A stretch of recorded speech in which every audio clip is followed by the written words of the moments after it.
Nebraska crop conditions fell last week due to high temperatures and little precipitation in most of the state. Crops that have been ahead of schedule for most of the growing season are now requiring more water than they usually would at this time.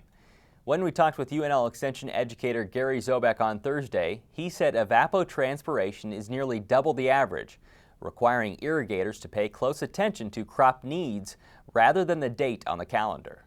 Evapotranspiration is a measure that includes the evaporation from the crop canopy as well as the transpiration through the plant. And the smaller the plant, the less the ET you're going to have. The larger, the nearer reproductive stages, the more ET you're going to have. You have a network of farmers across the state that have ET gauges in their fields. How is the data different from what you saw last year? Well, this year we've had considerable weeks where the ET gauge has dropped by 2 inches or more compared to the last several years where we've only really had 1 or 2 weeks in eastern Nebraska where that's occurred. So as a result, the crop water use is more this year. So you're saying that it's a 2-inch drop is what you're seeing? The ET gauge has dropped 2 inches, and then to estimate the actual crop ET, we use a coefficient based on the size of the crop. The smaller the crop, the smaller the coefficient. And this year, another compounding factor is the crop is ahead of time, it's more mature. So the coefficients are larger, and so with all the wind and less humidity, our ET rates are higher this year. Yeah, as you can see behind us, the corn is already tasseling right at the edges. But what do you recommend for farmers then? Because the crop is ahead of normal, it has been all season.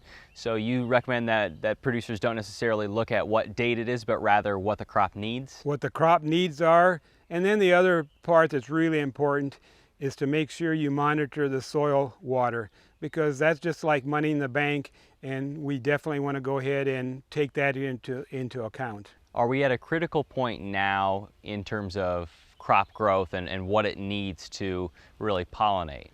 As we get near tassel, that is an important time. We don't want to be under stress at that particular time. So yes, in a lot of situations, especially like this field, we're a little bit ahead of normal, but we're getting to that time where it's going to be important to not be short, but don't keep the soil at field capacity either. Let's quickly mention beans. Is there anything to note now in terms of how dry they are? In eastern Nebraska, on our good silt loam soils, I don't think we're at a critical stage. We basically use Jim Speck's method where we keep them alive until they get to R3 and then make sure we have plenty of water on at that R3 stage.